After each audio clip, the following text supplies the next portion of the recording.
Okay, I've been getting some questions about rearrangements, and so I'm going to do a quick ring expansion rearrangement on one of the problems that was posted as the extra practice problems on rearrangements.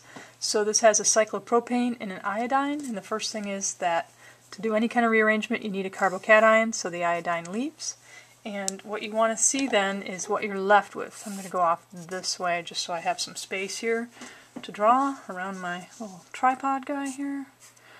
So there's my cyclopropane, the methyl on it, and that's my secondary carbocation, and iodine has left the building. And so we have a secondary, and so a methyl could move, that would be a methyl shift, and that would leave you with the tertiary, and that would be good, very good. But what could also happen is the electrons in this bond could move over. That's a ring expansion rearrangement when we do that. It's still an alkyl shift because you're moving an alkyl piece. It's just not a methyl piece anymore.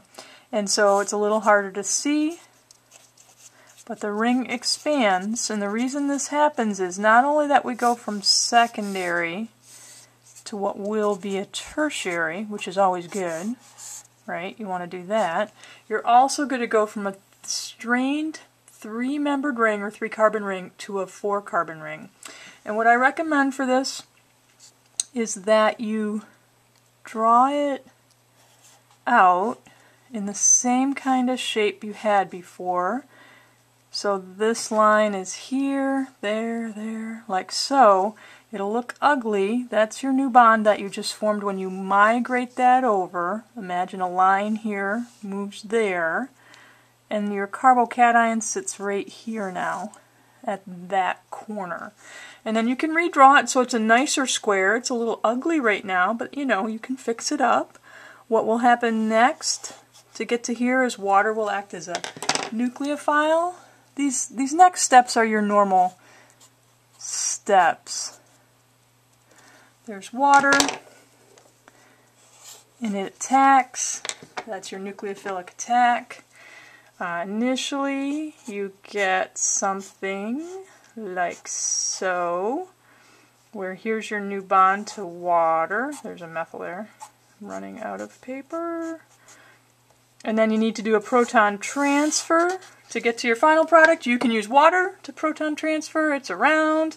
You use whatever you want that's available. I- could get it done. You just need to deprotonate the alcohol now. You've done all the hard work when you did the ring expansion. So the motivation to do a ring expansion is that you go from, sorry, hit the camera there, a small strained ring, which is unhappy due to ring strain, to a more stable, which essentially means larger ring. And that's why they're called ring expansions. We never have ring contractions. We always have ring expansions. We can go from 3 to 4. We could go from 4 to 5 on a different molecule, 5 to 6. All those would be good. And so that's a quick overview.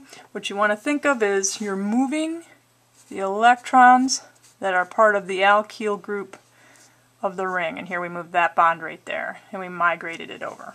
All right, I hope that helps.